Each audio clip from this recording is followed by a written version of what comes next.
A graça e a paz de Jesus Cristo, nós estamos numa série que visa o crescimento espiritual com base no livro dos Salmos. E o nome desse propósito é 150 dias crescendo com a meditação em Salmos. Hoje é o sexto dia desse propósito.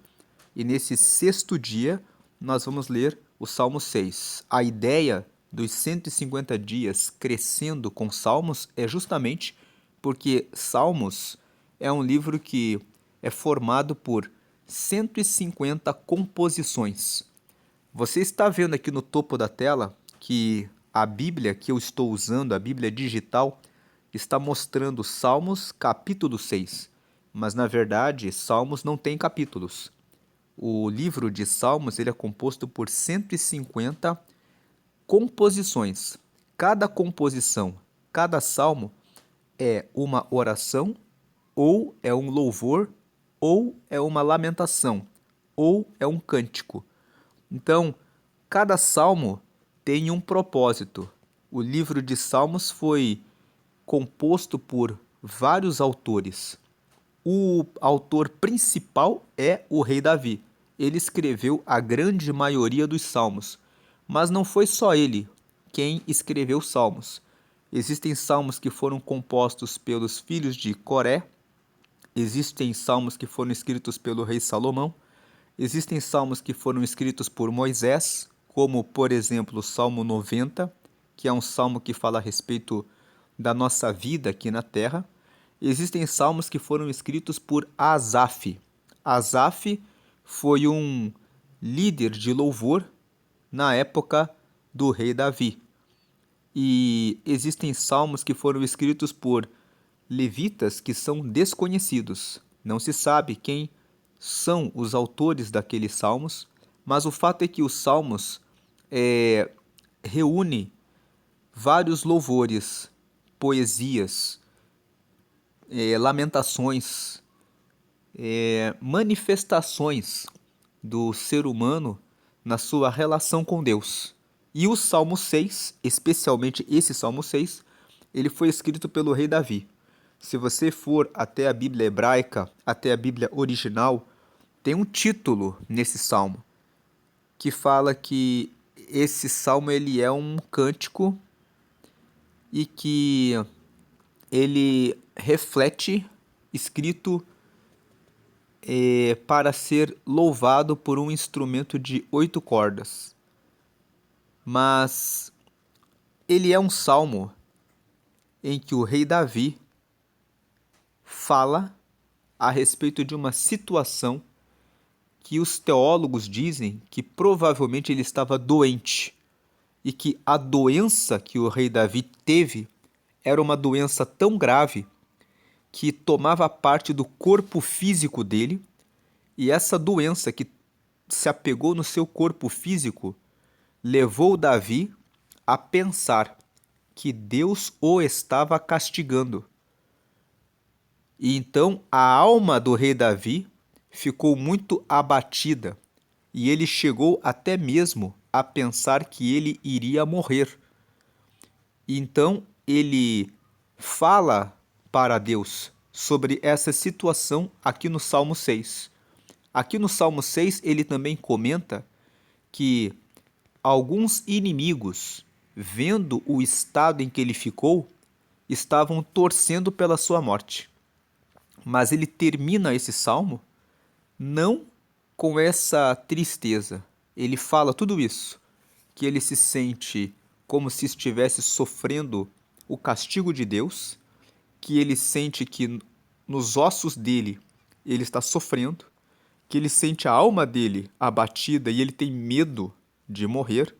Ele manifesta que ele não quer morrer e ele manifesta que os inimigos estão torcendo pela morte dele, mas no final ele diz: mas eu sei que o Senhor me escuta e eu sei que Ele está comigo. Então é um salmo que começa com um tom de tristeza, mas é um salmo que termina com a confiança na providência de Deus.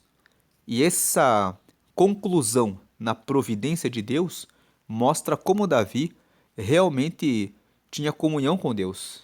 Ele tinha uma certeza absoluta, mesmo no meio dessa situação, de que Deus o estava ajudando. Existem alguns teólogos que dizem que não se tratava de uma doença. Eles dizem que o pano de fundo, o contexto que levou Davi a escrever o Salmo 6 foi a rebelião de Absalão.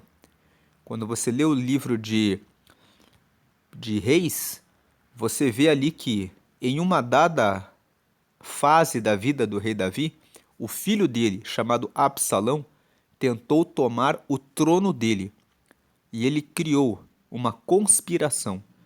E Davi teve que sair correndo do palácio, porque senão o próprio filho dele o mataria. E quando ele saiu correndo, fugindo do palácio, o livro de Reis conta que um homem chamado Simei, que era descendente do rei Saul, foi atrás de Davi e atirava pedras nele, dizendo: bem feito, que agora você está pagando o que você fez para o rei anterior. Então, talvez o contexto do Salmo 6 tenha sido esse. Alguns teólogos dizem isso. Não se sabe qual é o real contexto, mas o fato é que Davi estava passando por uma situação difícil. O texto do Salmo 6 mostra que não foi uma situação provisória, foi uma situação que durou algum tempo, tanto que ele chegou a cogitar que ele iria morrer. Mas ele passou por essa situação tendo confiança de que Deus estava com ele. O Salmo 6, ele pode ser dividido em 3 partes. A primeira parte nós colocamos aqui na cor amarela. E a primeira parte é quando ele começa essa oração. E ele começa falando: Senhor, não me repreendas na tua ira, nem me castigues no teu furor. Veja que ele começa pedindo para Deus não repreendê-lo na ira de Deus, não castigá-lo no furor de Deus. Isso mostra que ele está passando por uma situação difícil. Ele está pedindo: Deus, não me castigue quando o Senhor estiver irado, quando o Senhor estiver na sua fúria. Versículo 2: Tem misericórdia de mim, Senhor, porque eu sou fraco. Sara-me, Senhor, porque os meus ossos estão perturbados. É aqui desse versículo 2 que uma parte dos teólogos diz que provavelmente Davi estava doente. Porque ele fala: não me castigues na tua ira, não me castigues no teu furor. Tem misericórdia de mim, Senhor, porque sou fraco. Sara-me, Senhor. Ele pede para que Deus o sare. E ele fala: porque os meus ossos estão perturbados. Então, pode ser que Davi estava numa cama, angustiado, enfermo. E aí, a segunda parte está aqui em verde, do versículo 3 até o versículo 6. Ele fala assim: até a minha alma está perturbada. Então, ele fala que não é só o corpo físico dele que está doente, ele está com a sua alma perturbada. Mas tu, Senhor, até quando? Quando ele fala até quando, nos mostra que Davi estava passando por essa situação já há algum tempo. Seja enfermidade, seja porque ele estava sendo perseguido pelo próprio filho Absalão e ele estava longe do palácio, o fato é que ele estava passando por aquela crise e ele estava com a alma dele inquieta. Ele estava, talvez, com uma depressão, talvez com uma ansiedade, e essa depressão e essa ansiedade estava consumindo Davi. Então ele pergunta: mas tu, Senhor, até quando? No versículo 4 ele fala assim: volta-te, Senhor, livra a minha alma, salva-me por tua benignidade. Benignidade é a qualidade de fazer o bem. Então ele fala: o Senhor tem essa qualidade de sempre fazer o bem para nós. Então ele pede que o Senhor ajude a alma dele, porque ele está na sua alma Nos seus pensamentos estão perturbados. E ele pede que o Senhor se volte para ele, que o Senhor olhe para ele e livre a alma dele dessa situação. Ele pede que o Senhor, ele apela para a qualidade de Deus de sempre fazer o bem. Versículo 5: porque na morte não há lembrança de ti, no sepulcro quem te louvará? É nesse versículo 5 que nós vemos que Davi chegou a pensar que a situação que ele estava passando poderia levá-lo à morte. Ele chegou a ter medo de morrer aqui. Ele chegou a pensar, pode ser que eu morra. Então ele argumenta com Deus. Na morte não há lembrança de ti. No sepulcro quem te louvará? Ele está argumentando, dizendo, Deus, se eu descer à sepultura, eu não vou mais estar entre as pessoas que estão vivas e adoram publicamente ao Senhor. Eu não vou mais louvar ao Senhor. Vamos lembrar que na Bíblia existe um outro relato de uma outra pessoa que argumentou assim também com Deus, que foi o rei Ezequias.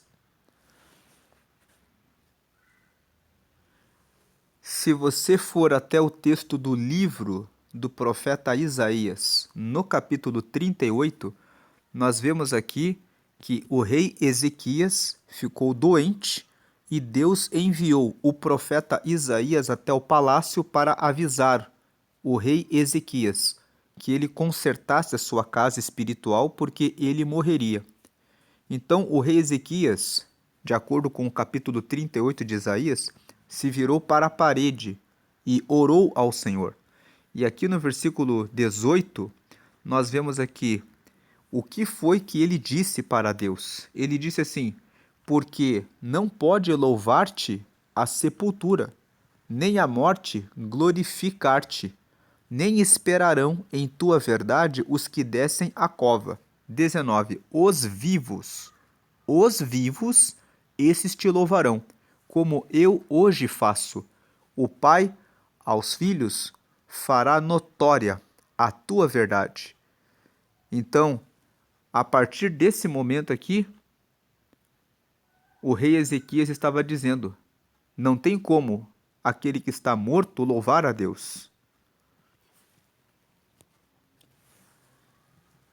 Aqui nesse trecho específico que nós estamos lendo, o rei Ezequias estava louvando a Deus, porque depois que ele fez a oração, se virou para a parede e se arrependeu, o profeta Isaías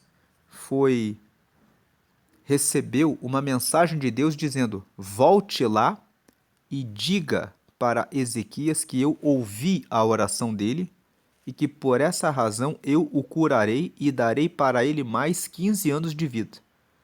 Então aqui nesse texto do versículo 18 a 19, essa história toda você lê mais tarde, lendo o capítulo 38 inteiro aqui, que conta essa história aqui. Eu só quis destacar esses versículos 18 e 19 para mostrar que o rei Ezequias foi o outro rei que também usou esse argumento. Lembrando que quem desce à sepultura não vai mais adorar a Deus nessa vida, mas apenas aqueles que estão vivos. Retomando aqui o Salmo 6, nós estávamos lendo o versículo 5, que fala que o rei Davi fala, porque na morte não há lembrança de ti, no sepulcro quem te louvará? Aí no versículo 6 ele fala assim, já estou cansado do meu gemido, toda noite faço nadar a minha cama, molho o meu leito com as minhas lágrimas. Esse versículo 6 mostra que essa situação, seja de doença ou seja de perseguição do Absalão, que era o filho dele, não passou tão rapidamente. Ele chegou a ficar cansado de sofrer. Dá de entender, no versículo 6, que ele passou por uma crise em que todos os dias, no período da noite, ele chorava. E ele sentia dores em função dessa situação que ele estava passando. Ele fala isso. E agora, a última parte, veja, a primeira parte são os versículos 1 e 2, que ele começa fazendo a oração pedindo que Deus não repreenda na ira e no seu furor. E agora, quando nós lemos essa segunda parte do versículo 3 ao 6, nós estamos entendendo por que ele começa o salmo assim? Porque Davi estava sofrendo. Então talvez ele tivesse um pensamento: eu estou sofrendo tanto porque o próprio Deus está colocando um peso sobre mim. Ele está me castigando. Então eu vou começar essa oração pedindo: Senhor, não me repreenda quando o Senhor estiver na ira e no seu furor.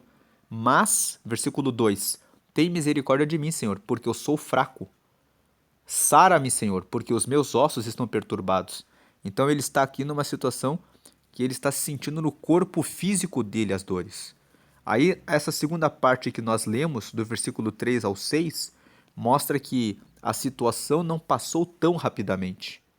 Ele ficou com a alma perturbada. Tanto que ele pediu, que ele perguntou no versículo 3, até quando que vai ficar assim?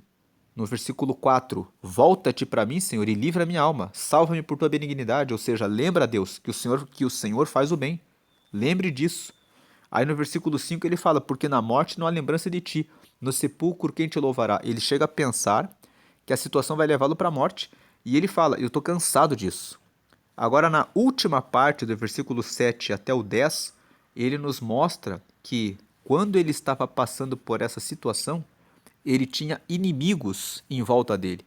E veja aqui o que ele fala no versículo 7: já os meus olhos estão consumidos pela mágoa e têm envelhecido por causa de todos os meus inimigos. Então, os inimigos que queriam ver a derrota de Davi provavelmente estavam ali em volta dele, torcendo, e ele sabia que os inimigos estavam ali em volta dele, torcendo pela morte dele, se ele estava doente, ou torcendo, como no caso do Simei, que era o descendente do rei Saul, que o Absalão, o próprio filho dele, o matasse. Então ele estava com os olhos consumidos pela mágoa. Ele mostra aqui, o rei Davi, que o coração dele ficou machucado. Porque quando nós estamos passando por uma doença e sabemos que existem pessoas que estão torcendo logo para a nossa morte, nós ficamos magoados. Então essa mágoa que ele tem, ele fala: os meus olhos estão consumidos pela mágoa. Ele estava se lamentando, chorando, pensando: como que podem existir pessoas que estão torcendo logo para que eu morra, para que eu desça a sepultura? E tem envelhecido, dá de entender que os olhos dele, que ele estava com olheiras, ele não dormia, por causa de todos os meus inimigos. Então, além dele estar passando por uma situação difícil no corpo ou na perseguição que afetava a alma dele, ele ainda tinha os inimigos em volta dele.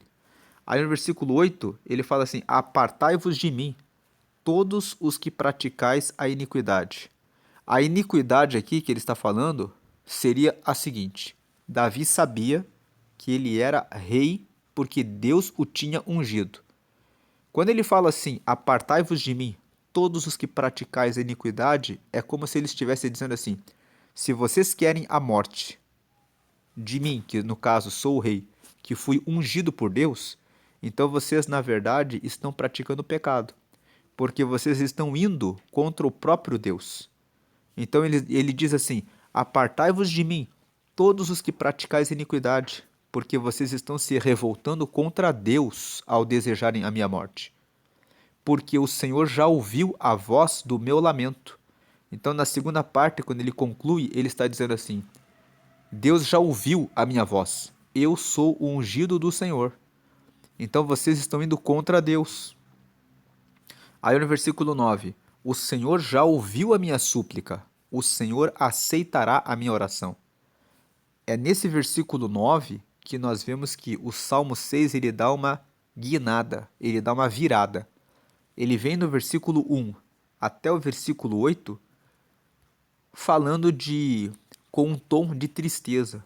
Mas quando ele chega no final, aqui no versículo 9, ele não mostra preocupação se a ira do Senhor está sobre ele, que é quando ele começa aqui o salmo, se a alma dele está perturbada ou se ele vai morrer ou se os inimigos dele estão prevalecendo. Ele vai para o 9 e fala: o Senhor já ouviu a minha súplica, o Senhor aceitará a minha oração. Ele dá uma virada para dizer assim: apesar de tudo que eu estou passando, eu tenho certeza que Deus já escutou a minha súplica e Ele já escutou a minha oração. Quantas vezes é difícil de nós declararmos com essa confiança no versículo 9 que o Senhor está nos ouvindo, que o Senhor está conosco. Muitas vezes, eu e você, quando estamos passando por essa situação de uma doença, de ficarmos angustiados a ponto de tocar nos ossos, de tocar na nossa alma e de estarmos cercados por inimigos, pessoas falando mal a nosso respeito e até torcendo pela nossa queda, nós pensamos assim: Deus esqueceu de mim. Deus não vai mais me responder. Mas Davi, ele mostra que a confiança que ele tem em Deus é muito grande. Ele conta tudo isso para nós nesse Salmo 6, mas ele fala: Mas eu sei que Deus está comigo. Eu sei que ele ouviu a minha súplica. Eu sei que ele vai aceitar a minha oração. Então, isso mostra que Davi, apesar de estar nesse leito, nessa cama, ele continuava honrando ao Senhor. Tanto que ele continuava honrando ao Senhor que ele escreveu esse Salmo 6, o que mostra que ele não foi reclamar para outras pessoas a respeito dessa situação. Ele está aqui nesse Salmo 6 falando com o Senhor.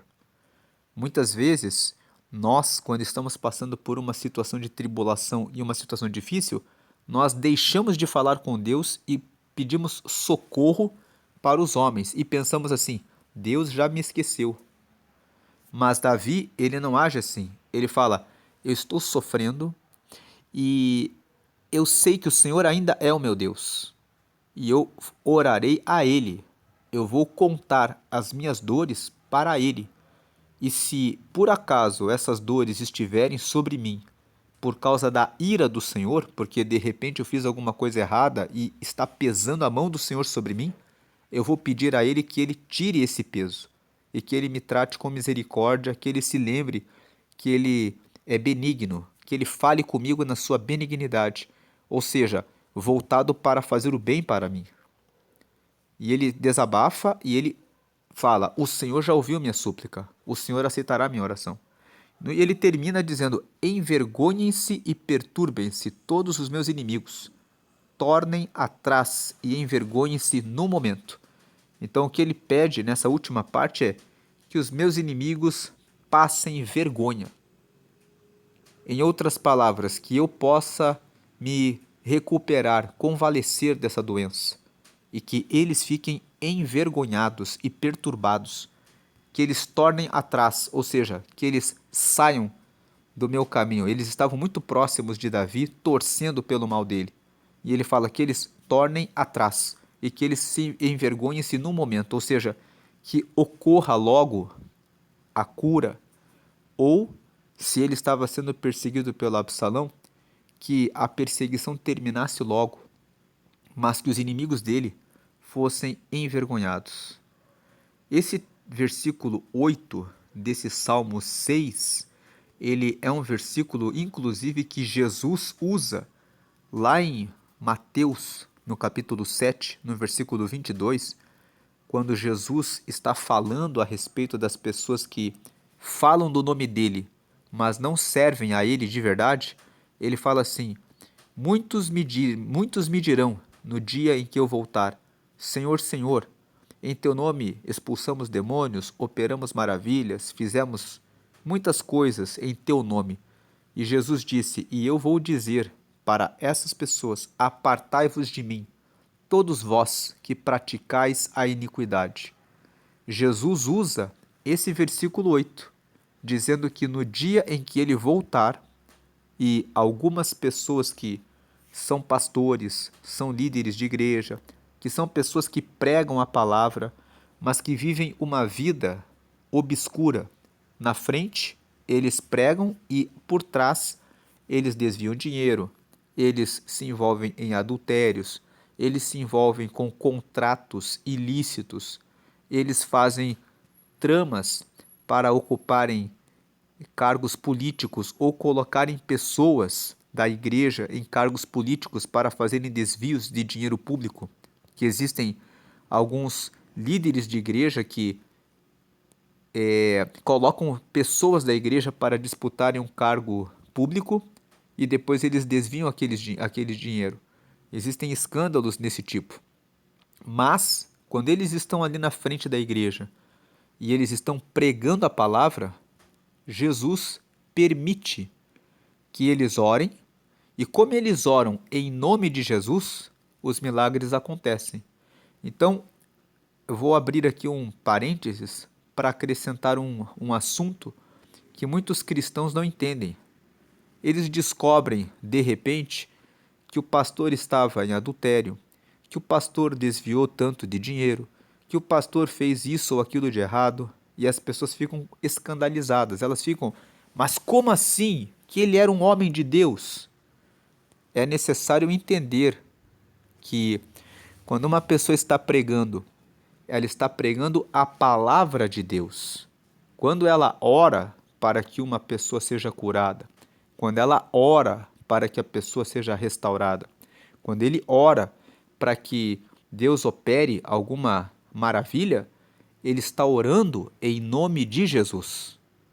Então ele está pedindo que Jesus faça todas as obras que nós vemos acontecerem por causa de orações, só acontecem pelo poder do nome de Jesus. Então, ele pode estar errado, mas quando ele está no púlpito, no altar, falando, ele está falando no nome de Jesus. Então, Jesus, para que as pessoas que estão recebendo a oração consigam ver que ele está ali ouvindo e recebendo elas, ele opera o sinal. Então é por isso que Jesus disse, lá em Mateus, no capítulo 7, no versículo 22, que no dia em que ele retornar, será um dia de surpresas. Muitas pessoas vão dizer isso. Entrando aqui no texto de Mateus, no capítulo 7, Jesus está fazendo o Sermão da Montanha aqui. O Sermão da Montanha é o primeiro discurso grande de Jesus. E esse discurso começa em Mateus, no capítulo 5, e vai Mateus, capítulo 5, 6 e termina no capítulo 7. Aqui no final do capítulo 7, ele fala sobre isso no versículo 22. Vamos até lá. Veja que o 22 ele fala assim, vamos ler o 21. Nem todo o que me diz, Senhor, Senhor, entrará no reino dos céus, mas aquele que faz a vontade de meu Pai, que está nos céus. Então Jesus fala, só vai entrar no céu aquele que faz, aquele que pratica a vontade de Deus, aquele que é obediente. E ele diz no versículo 22, muitos me dirão naquele dia, o dia aqui está em letra maiúscula, porque é o dia em que ele vai voltar e vai fazer o juízo final. Então, no dia do juízo final, muitos me dirão, naquele dia, Senhor, Senhor, não profetizamos nós em teu nome? E em teu nome não expulsamos demônios? E em teu nome não fizemos muitas maravilhas? Então, nós vemos que muitas pessoas não vão entrar no reino de Deus e elas vão perguntar para Deus, mas eu estava orando, eu estava pregando, eu estava até expulsando demônios em nome de Jesus. Mas como nós comentamos, todas essas coisas acontecem porque é pelo poder do nome de Jesus que elas acontecem. E Deus opera o milagre quando esses pastores que estão fazendo coisas erradas estão no altar, porque Deus tem compromisso com as pessoas que estão ali no culto, esperando o milagre, porque elas estão esperando ser curadas pelo poder do nome de Jesus. E aí no versículo 23, e então lhes direi abertamente, nunca vos conheci, apartai-vos de mim, vós que praticais a iniquidade. Aqui em Mateus, no capítulo 7, no versículo 23, Jesus usa exatamente esse texto da oração de Davi, no Salmo 6, quando ele fala no versículo 8, apartai-vos de mim, vós que praticais a iniquidade, porque o Senhor me ouviu. Jesus usa esse mesmo texto. Ele fala, quem pratica iniquidade, quem se volta contra Deus, que fique longe, que não fique perto. Retomando aqui o Salmo 6, ele fala isso aqui no versículo 8, né? Apartai-vos de mim, todos os que praticais iniquidade, todos vocês que torcem, né, contra o rei, porque o Senhor já ouviu a voz do meu lamento. Lá, Jesus fala assim: apartai-vos de mim, todos os que praticais iniquidade, no contexto de que todo mundo que peca, que faz o contrário da vontade de Deus, que fique fora do reino de Deus. Então, essa é a meditação do Salmo 6. Que Deus abençoe a sua vida. As aplicações desse salmo é que muitas vezes, quando nós estamos sofrendo alguma doença, alguma situação difícil, nós chegamos a pensar: será que estamos sendo castigados por Deus? Será que Deus colocou a ira dele contra mim por causa do pecado que eu fiz lá no passado? Então ele pede: Deus, tem misericórdia de mim. Às vezes, as situações chegam a atingir a nossa alma. Nós ficamos em depressão, ficamos em angústia, mas ficamos até dias, meses. Tem pessoas que vão para um hospital, ficam internadas 7 dias, um mês, 6 meses. Pessoas que fazem tratamentos que são difíceis, tratamento para câncer muitas vezes é demorado, a pessoa perde os cabelos, a pessoa fica com dificuldades de alimentação, a pessoa fica com medo de vir a falecer. E nessa situação, o que pode passar na cabeça, na mente de uma pessoa? Pode vir essa dor, esse gemido, esse sofrimento, de a pessoa chegar a perguntar: será que Deus esqueceu de mim? E aqui, ainda nesse Salmo 6, nós vemos que ele tem uma confiança. Não, Deus não esqueceu de mim. Deus está comigo. Ele sabe o que ele está fazendo. Por que está acontecendo isso comigo? Talvez, aqui no caso de Davi, ele ainda tinha os inimigos torcendo para que ele morresse. E ele chega a falar que vocês saiam do meu caminho, apartem-se de mim, e que vocês sejam envergonhados. Ou seja, que eu me convaleça, que eu seja curado e que tudo aquilo que vocês estão na torcida pelo meu mal não aconteça. Vamos agradecer a Deus pela meditação desse salmo e pedir a Deus que ajude aqueles que estão em situação de angústia, de sofrimento, de dor, e que Deus venha dar uma resposta com a sua benignidade, com a sua bondade. Como diz aqui o Davi no Salmo no versículo 4: volta-te, Senhor, livra minha alma, salva-me por tua benignidade. Senhor, em nome de Jesus, te agradecemos pela meditação desse salmo e nesse projeto de crescimento espiritual, nesses 150 dias, nesse sexto dia, nós pedimos que, se alguém está da mesma situação em que Davi estava, passando por uma situação de angústia, de sofrimento, seja no seu corpo físico, seja na sua alma, que o Senhor venha visitar essa pessoa e trazer cura. Que o Senhor agora venha trazer o livramento dos inimigos. Se existe alguém que está cercado por pessoas que estão torcendo pelo mal dela, que o Senhor guarde essa pessoa desses ataques e dessas torcidas que são contrárias, e que essa pessoa consiga receber o teu livramento e a tua restauração. Assim nós oramos, agradecidos. Amém. Vou fazer um convite para você que ouviu esse vídeo até aqui. Se você ainda não aceitou a Jesus como seu Senhor e Salvador, que você faça uma pequena oração comigo e você aceite Jesus. Para que você possa ter um relacionamento com Deus, a Bíblia diz que é necessário que você aceite a Jesus no seu coração e que você confesse com a sua boca. Você pode ler depois em Romanos, capítulo 10, versículo 9. Lá está escrito. Vamos entrar aqui em Romanos, capítulo 10, e vamos no versículo 9. Se com a tua boca confessares ao Senhor Jesus e em teu coração creres que Deus o ressuscitou dos mortos, serás salvo. Então você precisa confessar com a sua boca que o Senhor Jesus é o seu Senhor, que Ele é o seu Salvador. E no seu coração você deve crer que Deus o ressuscitou dos mortos, e isso te dará salvação. Então, vamos fazer uma breve oração. A oração é essa, muito simples. Repita comigo assim, faça essa oração comigo. Senhor Jesus, eu te aceito como meu Senhor e Salvador. Escreve meu nome no céu, no livro da vida, e me dá o teu Espírito Santo para me guiar até o céu. Amém. Nessa oração, na primeira frase, você reconheceu que Jesus é o teu Senhor e Salvador. Quando você fala que Ele é teu Senhor, você reconhece que agora a sua vida é de Deus e você vai seguir a Jesus.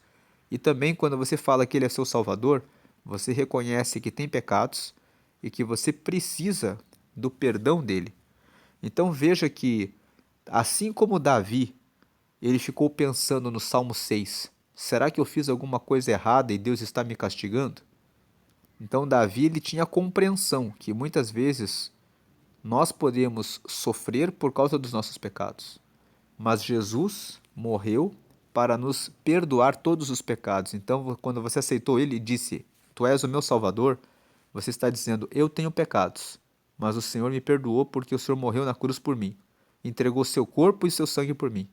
Na segunda frase, você pediu para escrever o seu nome no céu no livro da vida, e esse livro da vida é o nome de um livro que está lá no céu, onde estão os nomes dos que aceitaram Jesus como você fez agora. E por último, você pediu para ter o Espírito Santo, que é o próprio Espírito de Deus que guia você para entender as coisas de Deus e segui-lo.